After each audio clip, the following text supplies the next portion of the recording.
नमस्कार, मैं आकाश राणा। आज की वीडियो में बात करेंगे समांतर श्रेणी। तो समांतर श्रेणी ये एनसीईआरटी कक्षा 10 का टॉपिक है, उसमें चैप्टर है मैथ में। तो समांतर श्रेणी कहते किसे, इसकी डेफिनेशन है ऐसी संख्याओं की सूची जिसमें प्रत्येक पद अपने पिछले पद में एक निश्चित संख्या जोड़ने पर प्राप्त होती है। यानी ऐसी संख्याओं की सूची, यानी संख्याओं की एक ऐसी सूची जिसमें प्रत्येक पद अपने पिछले पद में कोई निश्चित संख्या जोड़ने पर प्राप्त होता है, समांतर श्रेणी कहलाती है। जैसे उदाहरण पर एक में एक और जोड़ दिया, यानी इस वाले में एक जोड़ दिया, दो में एक जोड़ दिया, तीन में एक जोड़ दिया, चार में एक जोड़ दिया, पांच। तो यहाँ पे जो एक मतलब एक निश्चित संख्या है यहाँ पे जुड़ने वाली, निश्चित संख्या वो होगी एक। अब देखो यहाँ पे सौ में से माइनस दस जोड़ेंगे तो 90 हो जाएगा। 90 में -10 80, 80 में -10 70, 70 में ऐसे ही चलता रहेगा। तो यहाँ पे जो निश्चित संख्या हो जाएगी, निश्चित संख्या ये हो जाएगी 10। इसी प्रकार देखो -3 में एक जोड़ेंगे तो -2, -2 में एक जोड़ेंगे तो एक, और एक में एक जोड़ेंगे जीरो, जीरो में जोड़ेंगे एक, फिर एक जोड़ेंगे दो, तीन, और ये क्रम ऐसे चलता रहेगा। तो यहाँ पे जो निश्चित संख्या होगी, निश्चित संख्या वो हो जाएगी एक।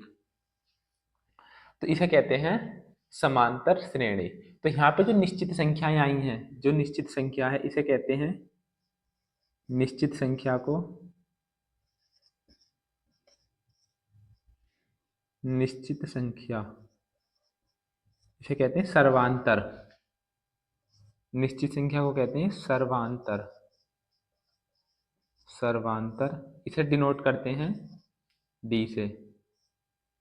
ठीक, तो ऐसी संख्याओं की सूची जिसमें प्रत्येक पद अपने पिछले पद से एक निश्चित संख्या जोड़ने पर प्राप्त होती है, समांतर श्रेणी कहलाती है। तो यहाँ पे जो निश्चित संख्या होगी उसे क्या कहेंगे, सर्वांतर। इसे अंग्रेजी में कहेंगे कॉमन डिफरेंस। तो देखो बात करते हैं इसके व्यापक रूप पर, यानी इस समीकरण का, समांतर श्रेणी का जो व्यापक रूप होगा। यदि हम इसका पहला पद a मान लेते हैं तो दूसरा पद हो जाएगा a plus D, a plus 2d और a प्लस 3d। क्योंकि हम उससे d जोड़ते चल रहे हैं ना हर किसी में, इसमें d जोड़ी तो दूसरा पद मिला, इसमें d जोड़ी तीसरा, इसमें d जोड़ी चौथा। इस तरीके से ये क्रम आगे तक चलता रहेगा, n तक चलता रहेगा। तो देखो यहाँ से हमें इस श्रेणी से दो चीजें मिलेंगी। तो यहाँ पे हम लिख सकते हैं जहां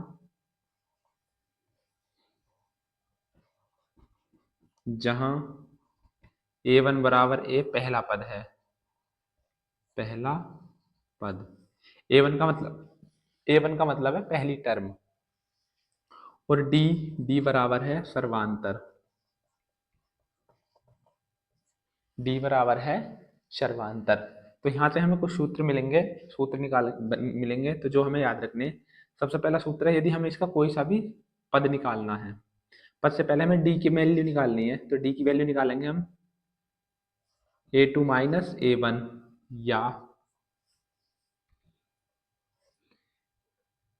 या हाँ इसका एक व्यापक सूत्र है, एक सूत्र तो यही हो गया। और इसका जो व्यापक सूत्र है, तो d की वैल्यू निकालने के लिए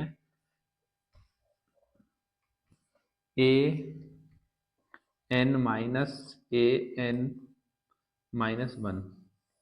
हमें कोई से भी दो पद दे रखे हों, जब कोई से भी दो पद हों, पहले दूसरे हों, दूसरे तीसरे हों, चौथे पांचवें हों, उन्हें आपस में घटाओ, वहां से d की वैल्यू निकल आएगी। d की वैल्यू का मतलब है सर्वांतर की वैल्यू निकल आएगी। ठीक, तो ये होगी। उसके बाद अब आता है यहाँ से कोई सा पद निकालना है। तो हम मान लो कोई nवां पद निकालना है। जैसे देखो यहाँ पे देखो, यदि मुझे दूसरा पद निकला है a2 का मतलब है दूसरा पद। तो दूसरा पद क्या है, a प्लस डी, या फिर मुझे निकालना है तीसरा पद। तो तीसरा पद क्या है, a प्लस 2d। अब मैं कहूँ यहाँ से हमें nवां पद निकालना है। तो देखो यहाँ पे क्या है, d क्या है, एक कम है। यहाँ पे क्या है, दूसरे पद से एक कम है, यहाँ से दूसरे, यहाँ पे क्या तीसरे पद से एक कम है डी, तो यहाँ पे एक कम कर देंगे एन से, a plus n minus one into d. ये क्या हो गया, एनवा पद ज्ञात करने के लिए सूत्र। ठीक, इसका जो व्यापक सूत्र समीकरण होगी, इसकी व्यापक व्यापक श्रेणी है ए प्लस ए प्लस डी और ए प्लस टू डी लगातार ऐसी चलती रहेगी, ये हो जाएगी इसकी व्यापक श्रेणी। तो ये समझ में आ गए होंगे, करता हूँ मैंने रफ। तो एक्सरसाइज 5.1। ठीक, तो 5.1 का पहला ही सवाल है, निम्नलिखित स्थितियों में किन स्थितियों के संबंध संख्याओं की सूची एपी है और क्यों। तो हमें कुछ संबंध दे रखे हैं, वो बताने कि उनका संबंध एपी से है या नहीं है, यदि है तो क्यों है। तो देखो पहला सवाल है इसका, प्रत्येक किलोमीटर के बाद टैक्सी का किराया, जबकि प्रथम किलोमीटर के लिए किराया 15 रुपये है और प्रत्येक अतिरिक्त किलोमीटर के लिए किराया 8 रुपये है। तो देखो कोई गाड़ी चल रही है, कोई टैक्सी है, तो पहला क्वेश्चन है कि तो ए की वैल्यू दे रखी है इसमें 15 है, तो प्रथम किलोमीटर के लिए कोई टैक्सी है, इस तरीके से मानो कोई टैक्सी है,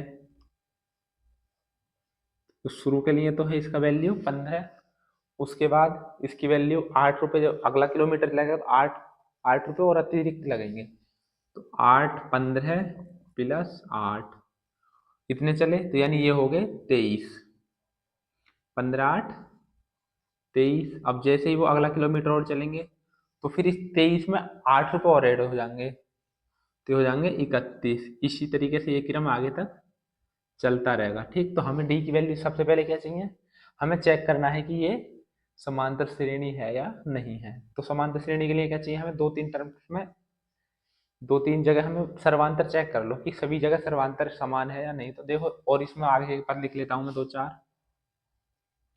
31 में 8 जोड़ेंगे,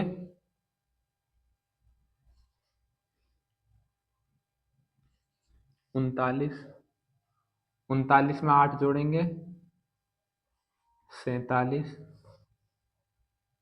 ठीक, इसी तरीके से श्रेणी चलती रहेगी। तो देखो इसे चेक करते हैं, तो ए की वैल्यू दे रखी है, दिया है, दिया है, ए की वैल्यू दे रखी है उसमें 15 और डी की वैल्यू दे रखी है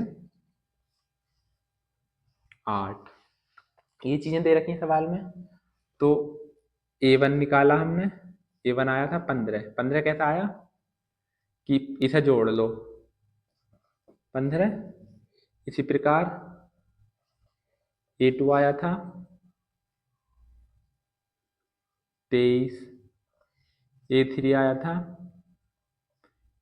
31, A4 आया था 39 और A5 आया था 47। ये मैंने ये वाली श्रेणी यहाँ पे लिख दी है। ठीक, तो देखो डी की वैल्यू निकालें पहले, A2 माइनस A1, डी की वैल्यू निकाली यहाँ से A2 माइनस A1। ए की वैल्यू दे, 2 की वैल्यू दे रखी है 23 माइनस 15, तो 23 में से 15 घटाएंगे तो बचेगा 8, तो डी की वैल्यू 8 आई है एक कंडीशन में। अब दूसरी जगह चेक करते हैं, डी बराबर, चाहे इसे लिख सकते A1, इसे लिख लें D2, इसे D1, इसे D2, तो D2 को लिखें A3 माइनस A2। A3 की वैल्यू दे रखी है 31 माइनस 23, तो क्या इसकी वैल्यू कितनी आएगी 8। इसी प्रकार D3 की चेक करते हैं, A4, ये 9 नहीं है, A है, A4 माइनस A3, A4 की वैल्यू दे रखी है 39 माइनस 31, तो आ जाएगा 8। तो देखो यहाँ पे एक चीज हमें सब जगह कॉमन मिली है, A1 की वैल्यू, D1 की वैल्यू, D2 की वैल्यू और D3 की वैल्यू, यानी सभी जगह सर्वांतर क्या आया समान। तो लिख सकते हैं चूंकि चूंकि D1 बराबर D2 बराबर D3 है, तो श्रेणी एपी है। कैसी है? एपी है। तो क्यों है? क्योंकि इसमें D1 D2 और D3 क्या है? सभी बराबर आए हैं, इसलिए ये क्या श्रेणी एपी है। देखो अगला सवाल, इस तरफ कर दे रहा हूँ, लो स्क्रीनशॉट लेना ले लो। अगला सवाल इसका, किसी बेलन में उपस्थित हवा की मात्रा जबकि वायु निकालने वाला पंप प्रत्येक बार बेलन की शेष हवा का 1/4 बार बाहर निकालता है। तो देखो, तो शुरू ये कहाँ से करना पड़ेगा? माना शुरू में हवा होगी ना, माना बेलन में उपस्थित हवा, माना प्रारंभ में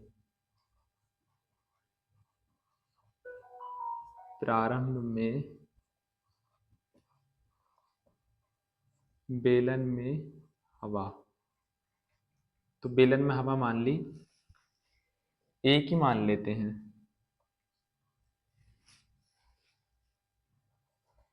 बेलन में हवा मान ली एक। अब उसका जो पंप है, तो हवा निकालने के बाद, मतलब हवा निकाला पहली बार, हवा निकालने पर, तो इसे लिख सकते हैं हम इस तरीके से, लिखें ए बराबर एक। अब ये तो है पहली बार जब बेलन में हवा, उसके बाद निकालने के बाद जो शेष हवा बचेगी वो कितनी बचेगी?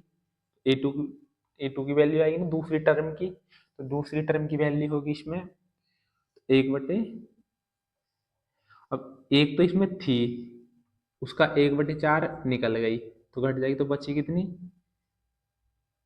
3/4। ठीक, इतनी बची। उसके बाद A3, मतलब तीसरी टर्म में क्या होगी? हवा। अब हवा कितनी बची बेलन में? 3/4। 3/4 में से 3/4 का जाएगा, 3 का 1/4 कितना हो जाएगा? 3/16। तो शेष हवा जो बचेगी पंप में बचेगी, ले से ले लिया इनका, 16 आ गया, तो 4 से डिवाइड करेंगे 16 को, 4 और 4 तिया 12 माइनस 3, तो आ जाएगा 9/16। तो हम इन्हीं पे चेक करके देखते हैं कि डी की वैल्यू सभी जगह समान है या नहीं। तो देखो D1 की वैल्यू चेक करते हैं। D1 बराबर, तो इसकी वैल्यू दे रखी 3/4 माइनस A1 की, A1 का मतलब है A, तो ये होगी 1। तो 3/4 में से 1 घटाएंगे तो बचेगा, देखो ऐसे ले लिया 4, तो 3 - 4 आ जाएगा, और 3 में से 4 घटाएंगे तो बचेगा 1/-4। अब D2 की वैल्यू चेक करते हैं इसी प्रकार D2 की वैल्यू, D2 बराबर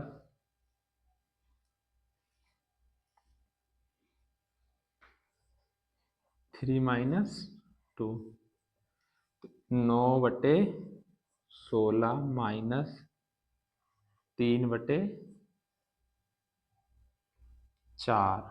ठीक, तो देखो 16 लेस आ जाएगा इसका, तो 9 और 4 तिया 12, तो 9 में से 12 गई तो माइनस के 3/16। क्या D1 और D2 की वैल्यू समान है? नहीं, तो नहीं, तो ये हो जाएगा D1 इज नॉट इक्वल, चूंकि D1 is not equal D2, यानी D1 D2 बराबर नहीं है, तो श्रेणी भी एपी नहीं है। एपी नहीं है। समझ में आया क्यों नहीं है? क्योंकि यहाँ पे D1 और D2 बराबर नहीं है, इसलिए समांतर श्रेणी नहीं है।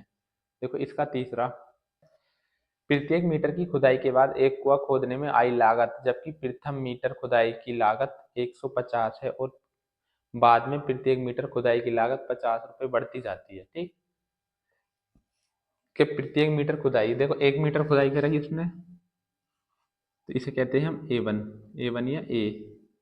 तो शुरू में उसने खुदाई करी होगी 1 मीटर, 1 मीटर के उसे मिले होंगे। ये था हमारा तीसरा क्वेश्चन। उसके बाद उसे 50 रुपये और एक्स्ट्रा मिले होंगे, जैसे ही वो दूसरे दूसरे मीटर पे खोदने चला होगा तो उसे कितने मिले होंगे, 50 रुपये और एक्स्ट्रा, तो उसे मिले होंगे 200 रुपये। उसी प्रकार वो पहुंचा होगा 30 रुपये, तो उसे फिर 200 फालतू मिल, वो 50 फालतू मिलेंगे, तो हो जाएंगे 250। फिर उससे 50 एक्स्ट्रा मिलेंगे तो हो जाएंगे 300। ऐसे ही ये क्रम चलता रहेगा, ठीक। फिर उसे 350, फिर 450, फिर 450। तो देखो यहाँ से हम D1 की वैल्यू निकालते हैं, तो ये हो जाएगा 200 माइनस 150, तो D1 बराबर 50। और D2 की वैल्यू निकालते हैं,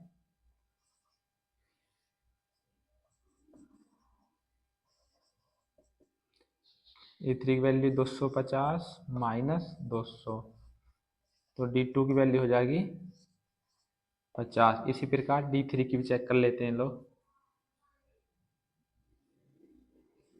A4 माइनस A3, A4 की वैल्यू है 300 और इसकी वैल्यू माइनस 250। 300 में से 50 250 घटाएंगे तो 50 शेष बचे। तो सभी जगह देखो D1 की वैल्यू 50, D2 की वैल्यू 50, D3 की वैल्यू 50, तो लिख सकते हैं हम D1 D2 बराबर D3। चूंकि D1 D2 D3 क्या है, बराबर हैं, तो श्रेणी कैसी है, तो श्रेणी AP है।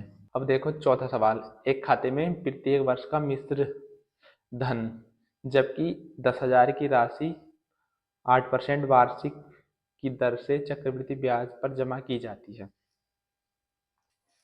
कि जैसे एक साल का ब्याज हुआ और मूलधन दोनों को जोड़कर अगले साल के लिए ब्याज मूलधन के रूप में उस राशि को यूज करते हैं, वो कहलाता है चक्रवृद्धि ब्याज। तो इसका देखो चौथा सवाल कि ए शुरू में कितने थे उसके पास, उसने 1,000 रुपये शुरू में, जब पहली बार में 10,000 रुपये उसने खाते में डाले, 10,000 डाले। 10,000 डालने के बाद जैसे ही दूसरा साल हुआ होगा तो A2 होगा, अगले साल के लिए कितना पैसा हो गया,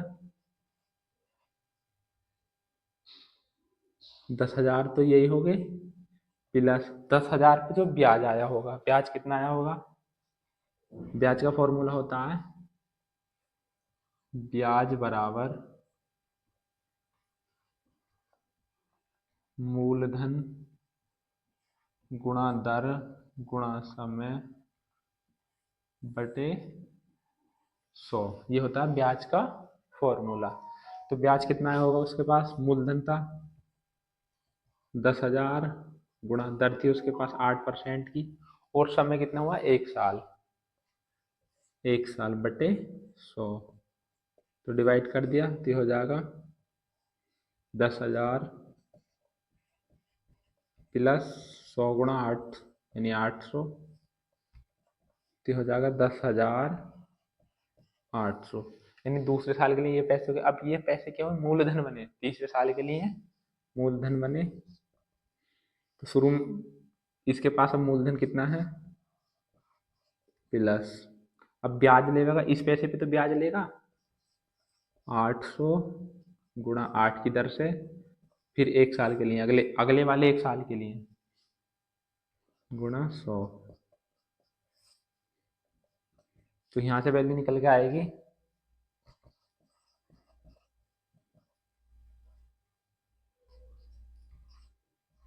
864। ठीक, वैल्यू जो आएगी वो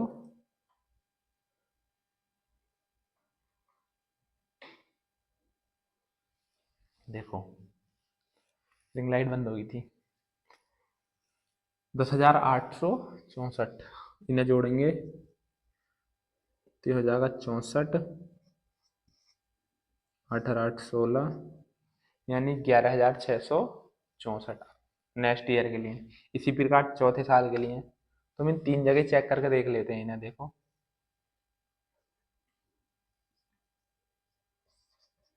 A1 की वैल्यू D1 की वैल्यू निकालते हैं यहाँ से। D1 का मतलब जब शुरू में D आया होगा तो D1 क्या होता है A2 माइनस A1। तो A2 की वैल्यू दे रखी है माइनस 10,000। तो 10,800 में से 10,000 घटाएंगे तो बचे 800। ठीक, इसी प्रकार D2 की वैल्यू निकालते हैं। तो ये है D2 A3 minus A1। A3 की वैल्यू दे रखी है 11,664 माइनस 1,000। A2 की आ गई 1,800 और 10,800। तो ये बचेंगे 864। तो देखो यहाँ पे क्या थी D की वैल्यू 800, लेकिन यहाँ पे क्या 864 बराबर नहीं है ना, तो लिख सकते हैं चूंकि चूंकि D1 इज नॉट D2 है, इज नॉट इक्वल D2 है, इसलिए श्रेणी AP नहीं है। AP का मतलब समांतर नहीं है, AP नहीं है, इसलिए श्रेणी AP नहीं है। क्यों नहीं है? क्योंकि D1 की और D2 की वैल्यू अलग अलग है। ठीक, नंबर 1 के चारों सवाल खत्म। अब चलते हैं नंबर 2 पे। नंबर 2 में 5 सवाल हैं, इसे करते हैं सब।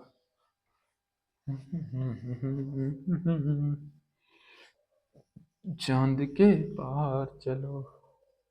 देखो नंबर 2 में दी गई AP के प्रथम 4 पद लिखिए, जबकि प्रथम पद A और सर्वांतर D निम्नलिखित है। तो दूसरे का पहला इसमें क्या कह रहा है कि जो प्रथम 4 पद लिखने हैं, एक समांतर श्रेणी के प्रथम 4 पद लिखने हैं। A की वैल्यू इसमें दे रखी है 10 और D की वैल्यू दे रखी है 10। तो अब हमें पता है, मैंने बोला था ना कि हमें n पद निकालना आने चाहिए। तो हमें क्या निकालना, पहला पद तो इसमें दे रखा है पहला। अब दूसरा निकालना A2 की वैल्यू होती है, सूत्र देखो, सूत्र में लिख दे रहा हूं एक बार, an बराबर a plus n minus 1 into d. ये क्या है, सूत्र nवा पद निकालने के लिए। कोई सा भी पद निकाल सकते हो इस सूत्र द्वारा। ठीक, ये फॉर्मूला हो गया। वैसे हिंदी मीडियम से हम तो हिंदी मीडियम में तो सूत्र ही कहेंगे। तो देखो n की वैल्यू क्या है, दूसरा पद। तो दूसरा पद है A2 बराबर a की जगह 10 प्लस n की जगह 2 माइनस 1 d की जगह इंटू 10। तो A2 की वैल्यू निकल के आएगी 10, दो में से घटाएंगे 1 और 1 इसमें प्लस 10 गुणा करेगा तो ये हो जाएगा 10 और 10 20। ठीक, इसी प्रकार A3 की वैल्यू निकालते हैं। तो A3 की वैल्यू निकालेंगे तो वो निकल के आएगी 10 प्लस 3 माइनस 1 इंटू 10, क्योंकि डी की वैल्यू 10 है। तो 10 प्लस 3 में से 1 गया 2 गुणा 10। तो 10 प्लस 10 दूनी 20 बराबर ही हो गया 30। अब हमें एक पद और चाहिए, क्योंकि प्रथम 4 पद के लिए कह रहा है ना, प्रथम 4 पद। तो A4 की वैल्यू निकालेंगे 10 प्लस 4 माइनस 1 इंटू 10। तो 10 प्लस 3 गुणा 10, 10 प्लस 30 तो हो जाएगा 40। तो देखो अब जो AP निकल गई, AP क्या आई होगी, AP बराबर हो जाएगी 10, पहला पद 10 है, दूसरा पद 20, तीसरा पद 30 और चौथा पद 40। यही हुआ इसका आंसर। ठीक, ये हुआ इसका आंसर। अगला सवाल है, इसे भी रफ करते हैं। हर सवाल हर जवाब, हर सवाल हर जवाब।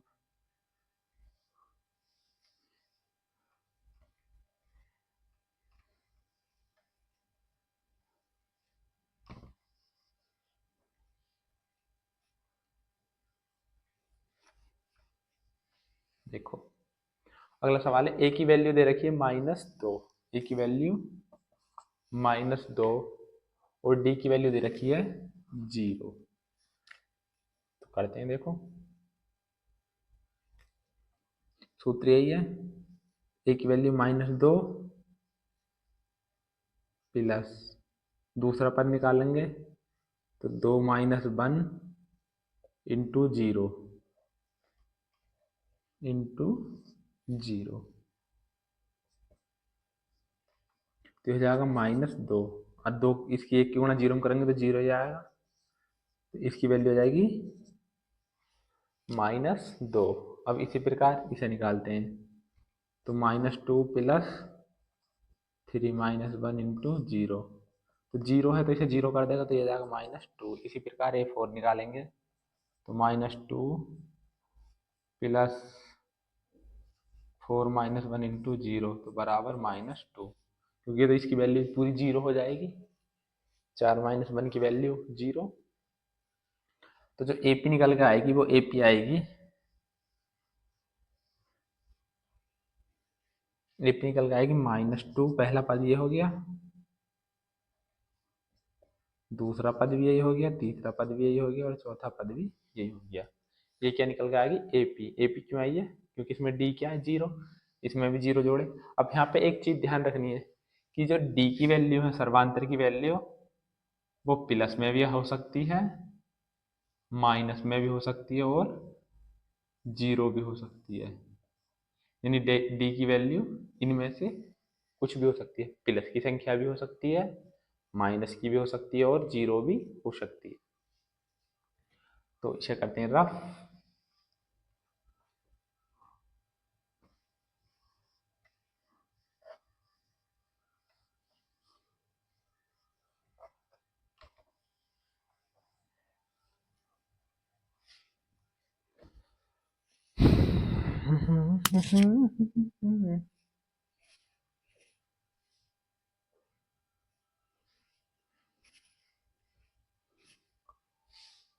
अब देखो तीसरा सवाल, ए की वैल्यू 4 और डी की वैल्यू दे रखी है -3, -3, तो दूसरा पद निकालेंगे 4 प्लस 2 - 1 इंटू -3, तो 4 प्लस 2 में से एक घटाएंगे और एक जब इसमें गुणा करेगा तो हो जाएगा -3, तो 4 - 3 बराबर हो जाएगा 1। ठीक,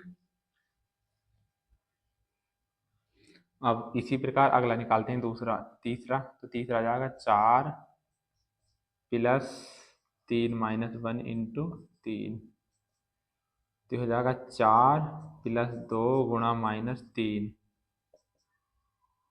तो 4 3 दूनी 6, माइनस के 6 हो जाएंगे, तो 4 में से 6 घटाएंगे तो बचेंगे -2।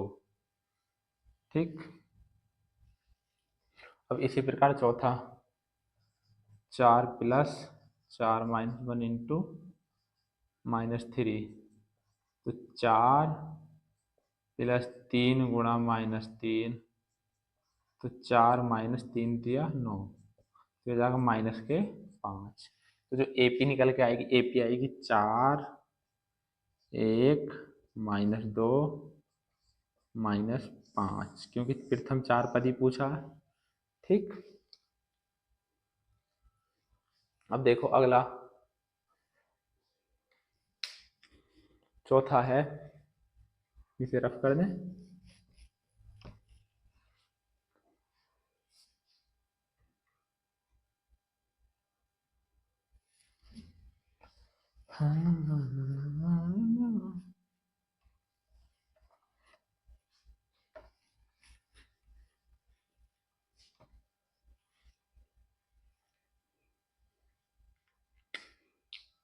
चौथा है, ए की वैल्यू दे रखी है -1 और डी की वैल्यू दे रखी है हाफ, हाफ का मतलब 1/2। इसकी वैल्यू निकालते हैं। देखो ए की वैल्यू होगी -1 प्लस एन की वैल्यू 2 -1 और डी की वैल्यू 1/2। तो -1 प्लस 2 में से एक घटाएंगे, एक बचेगा, एक की गुणा एक उसमें करने से 1/2। तो जब एक आधे में से एक घटाएंगे तो बचेगा माइनस का 1/2। अब देखो इसी प्रकार A3 की वैल्यू निकालते हैं। यहाँ से A3 की वैल्यू आ जाएगी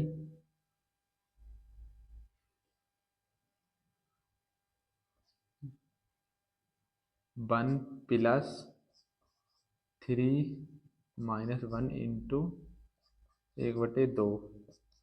तो 1 प्लस 2 गुणा 1/2। तो 2 में से 2 खत्म, क्या जाएगा 1 प्लस 1 यानी कि 2। ठीक। इसी प्रकार चौथी वैल्यू निकालते हैं इसकी। ए की वैल्यू -1, ओ मिस्टेक कर दी थोड़ी सी, सॉरी। यहाँ पे माइनस है और यहाँ पे माइनस है, ये माइनस, तो माइनस माइनस हो जाएगा 0। तो जो तीसरा पद आएगा इसका वो आएगा 0। देखो चौथा पद -1 प्लस 4 -1 इंटू सर्वांतर, तो -1 प्लस 3 इंटू 1 -1 प्लस 3 दूनी 3/2। तो ले से ले लेंगे, आ जाएगा 2। तो -2 प्लस 3, तो 3 में से 2 गए 1, 1/2। तो ए पी निकल के आएगी -1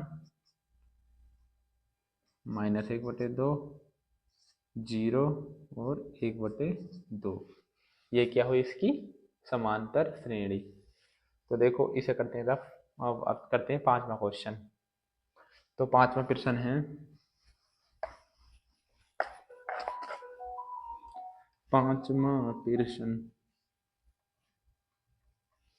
पांचवें प्रश्न में दे रखा है जो ए की वैल्यू है वो है -1.25 और डी की वैल्यू है -0.25। सूत्र यही चलेगा, दूसरा पद निकालना है। पहला तो निकला हुआ ये पहले ऑलरेडी।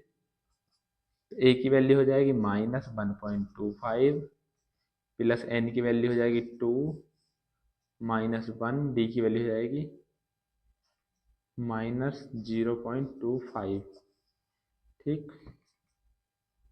तो -1.25 और यहाँ से प्लस के बचेगा, प्लस का 1 इंटू -0.25,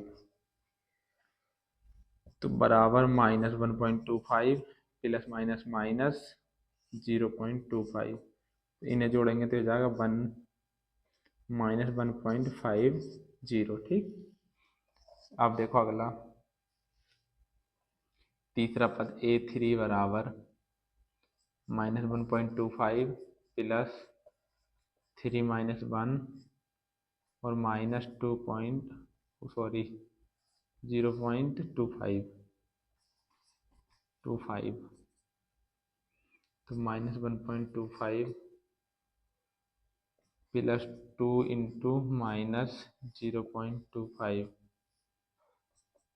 तो -1.25 माइनस की गुणा करेंगे तो 25 दूनी 50 यानी पॉइंट, यही आ जाएगा। तो इन्हें जोड़ेंगे तो हो जाएगा माइनस के 1.75।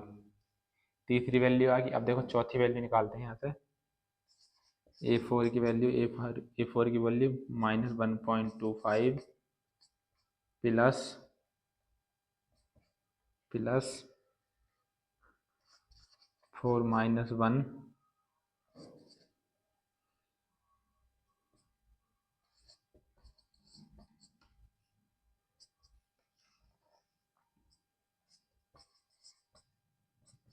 4 में से देगा 3 गुणा -0.25। तो -1.25 प्लस 25 या 75.75 तो हो जाएगा, ये सॉरी माइनस का आएगा, यहाँ तो प्लस का, यहाँ आएगा माइनस का। तो माइनस माइनस जुड़ जाएंगे तो हो जाएंगे 5 और 5 10, 7 3 10.2, यानी इसे लिखेंगे -2.00। तो जो ए पी आई है निकल के ए पी हो जाएगी, ए पी बराबर -1.25 कॉमा -1.50 कॉमा -1.75 और कॉमा -2, ये क्या होगी ए पी। ठीक, तो ये हुए नंबर 2 के सवाल। अब आते हैं नंबर 3 के पर।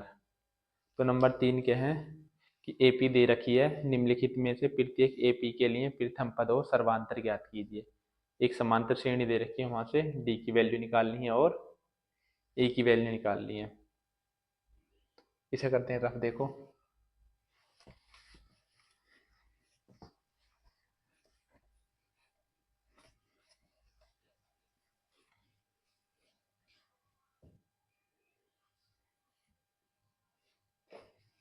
क्वेश्चन 3 चल भी ना भाई। क्वेश्चन 3 का पहला आई नंबर, तो आई नंबर में दे रखा है 3,1, -1 और -3, -3 ... ये दे रखा। तो हमें क्या ज्ञात करना है, एक तो ए ज्ञात करना है और डी ज्ञात करना है, ये दो चीजें ज्ञात करनी है।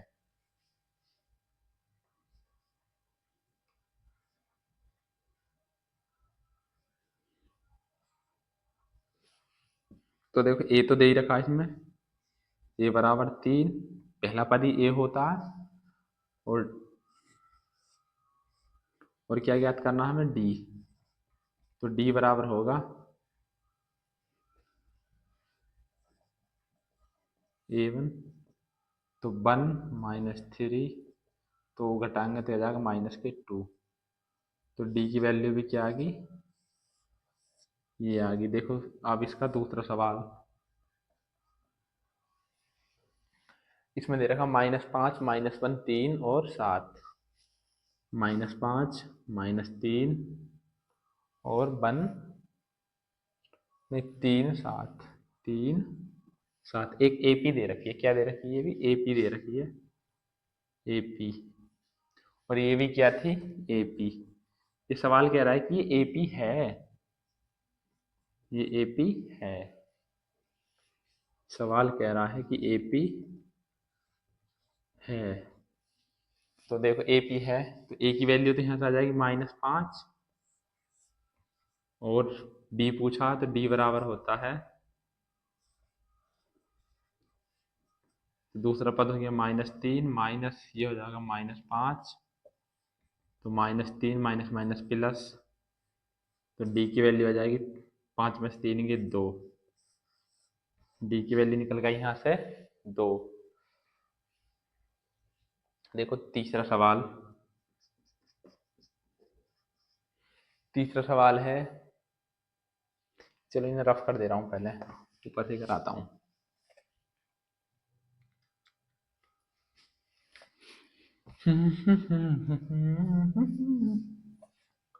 तीसरा सवाल है 1/3, 5/3, 5/3, 9/3, 13/3, 13/3। इस तरीके से ये क्या है, एपी है। एक एपी दे रखी है, तो यहाँ से पहला तो ए की वैल्यू तो आ जाएगी A1 1/3, ये तो ए की वैल्यू निकली आई पहले पद। अब यहाँ से निकालेंगे डी की वैल्यू, तो डी बराबर होता है A2 माइनस A1, तो D बराबर हो जाएगा 5/3 माइनस 1/3, तो D बराबर 5 में से 1 गया 4/3, क्योंकि सवाल के हमें चेक करने की जरूरत है ना, सवाल खुद कह रहा है कि ये AP है, AP है, सवाल खुद कह रहा है कि ये AP है, जब AP है तो निकाल सकते हैं बिल्कुल। तो देखो अगला सवाल,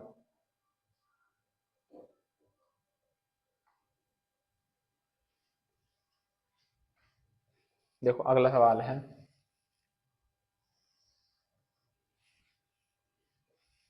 चौथा, चौथा सवाल 0.6, 1.7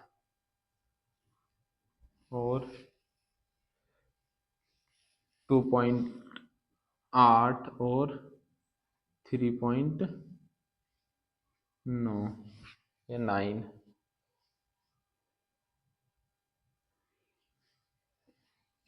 कॉमा डॉट डॉट डॉट, ये क्या एक AP दे रखी है यहाँ से, ए का तो ए की वैल्यू तो हम देख के निकाल सकते हैं नहीं, ये रही 0.6, पहला पद ही ए है, डी की वैल्यू निकालनी है यहाँ से, दूसरे पद में बता दो, तो दूसरा पद है 1 माइनस 0.6, तो हो जाएगा 1.1, ठीक, तो डी की वैल्यू आ गई 1.1। अब देखो नंबर 4 के क्वेश्चन, नंबर 4 के क्वेश्चन हमें यहाँ पे चेक भी करना है कौन सी श्रेणी है, कौन सी श्रेणी एपी है और कौन सी एपी नहीं है, और वहाँ पे सर्वांतरीण डी की वैल्यू ज्ञात करनी है। तो उन सवालों नंबर 4 के कराएंगे अगली वीडियो में, ठीक, वीडियो काफ़ी बड़ी होगी, अगली वीडियो देख लेना।